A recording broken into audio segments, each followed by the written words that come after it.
আজকে আমি সজনার পাতা ভর্তা করবো। সজনার পাতা এখানে দিয়ে দিলাম।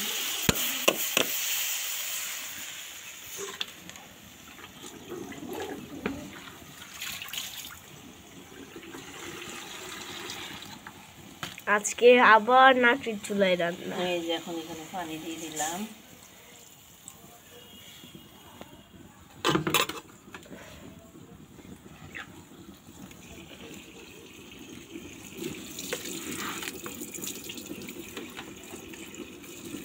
কিভাবে সজনার পাতা ভর্তা করতে আপনারা দেখবেন।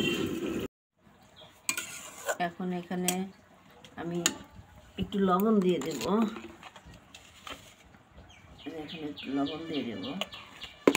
এরপরে আমি এখানে দিচ্ছি আপনারা যে চিংড়ি মাছের শুটকি ধুয়ে নিয়েছি মেঘলা, ঠিক আছে। এখন আমি এটাকে নেড়ে ছেড়ে দেব। তারপরে এখানে একটু হলুদের গুঁড়ো অ্যাড করব।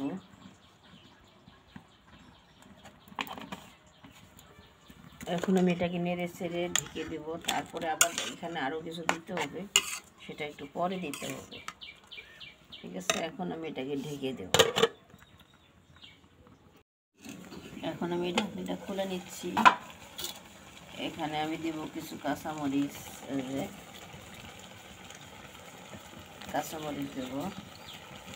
এরপরে আমি দিয়ে দিচ্ছি কিছু রসুন, সব কিন্তু গোটা, ঠিক আছে। এখন দিয়ে দিচ্ছি কিছু পেঁয়াজ, ঠিক আছে। এখন পেঁয়াজ দিয়ে দিচ্ছি। এরপর এখানে দিয়ে দিচ্ছি কিছু ধনিয়া পাতা।